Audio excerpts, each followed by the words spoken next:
बनवूया, कारण content creators असंच असतं, सगळ्या विषयांवरतीनं व्हिडिओ बनवून बघा की 15 रुपये देतात. मोगराले 15 रुपये देतात. मोगराले. नमस्कार मंडळी, स्वागत आहे माझ्या ब्लॉगमध्ये. तर मस्तपैकी आता मी तयार झालेली आहे, पण मी कुठं जाते हे मला माहीत नाही आहे. कारण आज काय झालं आहे माहिती आहे का, ब्लॉगसाठी ना माझ्याकडे विषयच नाही आहे. सोमचे पप्पा म्हणे आज ना तुला ब्लॉगमध्ये काय टाकायचं ना ते मी आज सांगणार आहे. फक्त तू एक काम कर, छानपैकी ड्रेस घाल आणि मस्तपैकी तयार हो. तर आपण असे छान नॉर्मलचे साधी सोबत तयार होतो आणि ह्यालाच आपण तयार होणं म्हणतो बरं का माझ्या तर भाषेमध्ये. तर चला मग सोमचे पप्पा बघूया कुठे नेत आहेत. तर ते बोलले की तयार हो आणि बाहेर आहे. तर आता मी तयार तर झालेली आहे, पण मला माहीत नाही त्यांनी कुठं नेणार आहेत ते.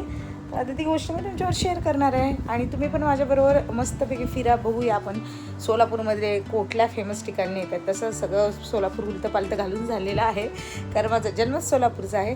आता कुठे घेऊन जाणार आहे आणि आता वाजले रात्रीचे 8:30 वाजलेले आहेत. आणि 8:30 वाजता माझ्या लक्षात आले की उद्या व्हिडिओसाठी आपल्याकडे विषयच नाही आहे. तर आता मस्तपैकी एक विषय बनवूया, कारण कॉन्टेंट क्रिएटर्स असंच असतं, सगळ्या विषयांवरतीनं व्हिडिओ बनवून विषय संपून जातात. मग तुम्ही म्हणतात तेच ते व्हिडिओ दाखवतात. तर हा मोठा प्रश्न आहे बरं का आमच्यासाठी.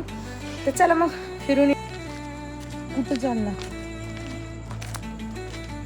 सोहमला पण माहित नाही कुठं चाललं ते है ना. हां बघा की हो बघा स्माईल कुठं चाललं तो. मग आम्ही निघालो, पण एवढं ट्रॅफिक होतं ना, मध्येच सिग्नल लागलेलं. नंतर ना सोहमचे पप्पा म्हणले की गाडीतलं पेट्रोल पण संपत आलेलं आहे. मग इथं जवळच पेट्रोल पंप होतं, तर पेट्रोल भरायला आम्ही इकडे गेलो. आणि आता प्रत्येक क्षेत्रामध्ये स्त्री काही कमी नाही बरं का. आता सोलापूरमध्येही भरपूर पेट्रोल पंपावरनं स्त्री कामाला आहेत, म्हणजे बायका कामाला आहेत बरं का.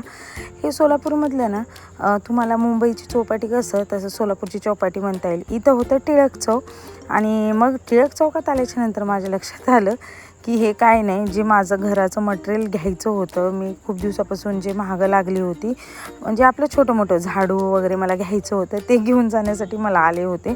आणि मला वाटलं अरे बापरे, कुठं हॉटेलमध्ये वगैरे जेवायला नेत आहेत का मला कोणत्या कपड्यांची खरेदी करून देत आहेत. चला, ही पण घरासाठी केलेली खरेदी काय वाया नाही जाणार आहे. बाय द वे ही हलवाई गल्ली आहे, इथे सगळ्या प्रकारची मिठाईचे दुकान मिळतात. आणि इकडे मग आम्ही गेलो. मला भरपूर गोष्टी घ्यायच्या होत्या, झाडू घ्यायचे होते, जाळे काढण्यासाठी काही वस्तू घ्यायच्या होत्या, आणि परत फिनेल, परत ॲसिड, आणि परत भरपूर साऱ्या वस्तू घ्यायच्या होत्या. तर मग आम्ही इकडं भरपूर सारी शॉपिंग केली, ते पुढच्या ब्लॉगमध्ये मी दाखवणार आहे. तेवढ्यात तिथे फुलं विकणारे आलते, आणि खूप दिवसानंतर ना मोगऱ्याचा वास मला एवढं भारी वाटत होतं. 15 रुपये छटाक होता. तोही 3 गोष्टी आम्ही घेऊन आलो, कॉफी, छोटंसं कंडिशनर किती क्यूट आहे बघा, आणि हेअर कलर. तर बाहेरून जाऊन आले, जेवणे वगैरे झालेले आहेत. मग आजचा व्हिडिओ इथंच थांबवते. आजच्या व्हिडिओमध्ये एवढंच. आजचा जर व्हिडिओ तुम्हाला आवडला असेल तर नक्कीच तुम्ही चॅनलला सबस्क्राईब, लाईक आणि शेअर करा. पुन्हा एकदा भेटूया अशाच नवीन व्हिडिओमध्ये. तोपर्यंत बाय बाय.